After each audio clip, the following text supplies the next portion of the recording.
This is Jared from Yellowwood Guiding, and in this video we're going to talk about wildlife composition. Landscapes is all about drama and the light, the macro is about the patterns and the details. With wildlife, it's about emotion. People connect through emotions, and the way you compose your image is going to change the emotions that you see. So take a look, very bland picture here of a ringneck duck, but he's looking right at you. That's kind of a more intriguing shot. You go through the shot, there he's looking right down the scene. More interesting here, he's actually looking back across, and the way you compose the image changes the way you feel about it. So using shallow depths of field to bring out just the animal and blur the background, that's important. Look, F4, getting fast shutter speed is really important. If your shutter speed is below 1/80th of a second, you'll often get blurs. So we're going to start taking a look at composition and how that affects.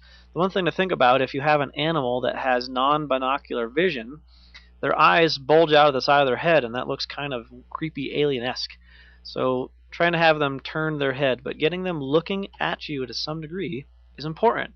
It's a great shot of an interesting shot, I find, of a coyote, but he's not looking at us. He's jumping. The action is interesting, but the interaction with the viewer is not there. We want to look at where do we put the animal in the scene and what do we cut off. Don't cut off body parts. Antlers need to have the tips. You got to have some room for their feet.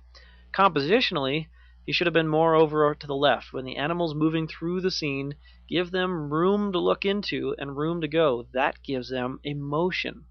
So taking a look here is a perfect example of, we have some interesting emotion interaction. The forlorn lover here not getting his girl, but we've got another elk come into the scene. That kind of ruins it. The light wasn't perfect here.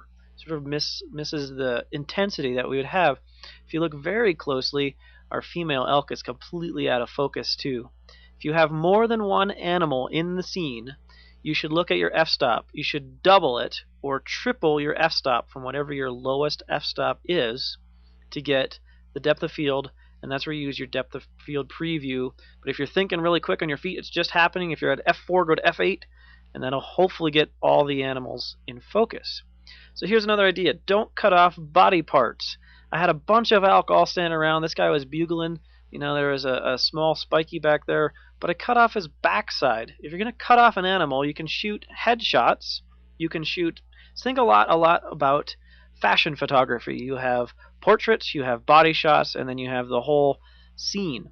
Well, the whole scene would have been much better here, getting the whole elk. I got a cut off elk butt back there. That's not interesting. So cutting off parts is really important. Don't get so close that you cut things off, like the tips of the antlers. It's very distracting. Also, look, he's looking right to the edge of the frame. That's not interesting at all. Give him some room to look into. Here's a much better idea. The mule deer here is looking across the scene. We got the tips of his antlers, but I did cut off the bottom of his feet. I should have added a little bit more grass down there if I could, but I was at a full frame. But look at how the difference of the emotion. The body changes. Just one ear, one head angle, and the emotion of the whole picture changes, and that's what's important. This mule deer looks much more alert here with ears out, ears behind the antler. It's not quite the same. So taking a look, here's a good idea. We're going to take a look at just breaking it down to something very simple. Mallard duck. How do you compose the image? Well, first of all, when you think about it, don't put the whole body of the animal straight in the middle. That's boring. So the body's over here on the the right side. It's got room to look over here. Where we've got, generally you want to put the animal on the bottom side, not the top, to give it some room. And if you look at the details though, his tip of his tail feather is just about touching. Gets even worse if you cut off the whole thing, putting the head right about the middle, but putting the whole duck straight in the middle, now it sort of loses some of the emotion, the definition of where to go. So you want to try to put your animals kind of in this standard aspect. What's really interesting, I generally say don't put anything in the middle. Well, the head's really not in the middle. What's really where the animal is it's on the bottom right side overall of the image. That's more important of a composition. People like action, but the action has to translate well to a still image.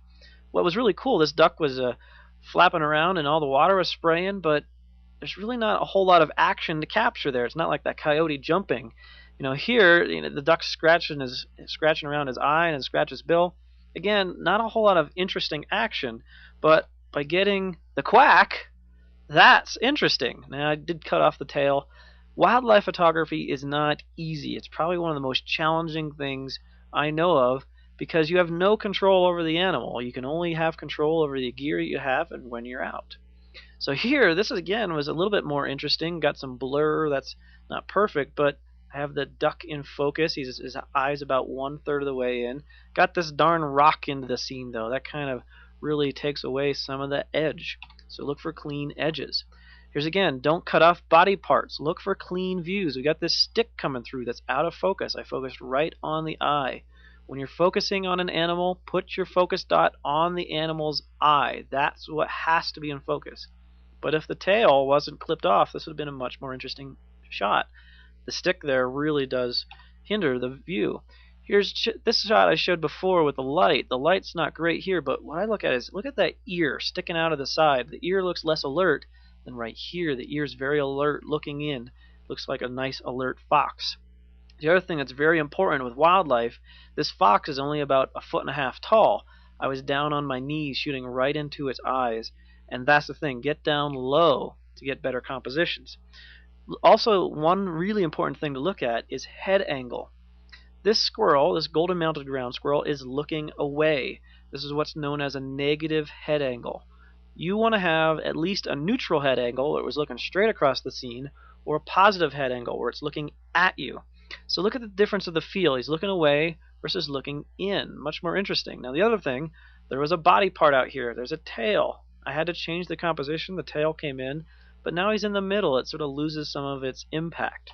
So it's very challenging. Looking at where you put the animal, again, is very important. Putting the animal, you want to give it some room. This is a little tight on the far side here. So moving the animal off, the ground squirrel off to the side, gives it a little bit better shot. Putting it straight in the middle, now he looks like he could hop down and go left or right. Going back here, it definitely looks like when he comes down from being alert, he's going to run off to the left. That gives it more emotion. When you have interaction, now we've got two animals. Look, we used a little bit higher f-stop.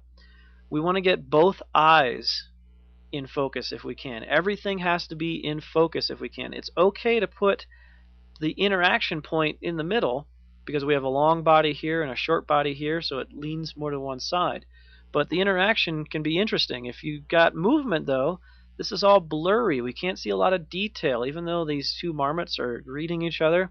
But here, we got two eyes. People connect with the eyes. So if you can get that situation, much better than having something out of focus. Here's a pika barking. That's action. That's something that we can almost hear it if you know what the sound of a pika bark is. Here he's just standing there looking at you. He looks kind of cute, but that's much more interesting action-wise. Again, his mouth's kind of in the middle composition-wise, but his body's pointing this way. He's got room to go over here.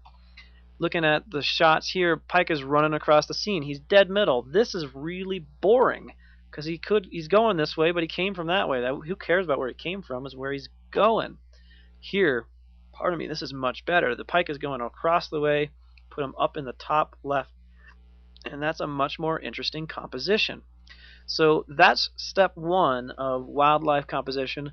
We're going to keep continuing on this to part 2, where we're going to keep working on wildlife composition.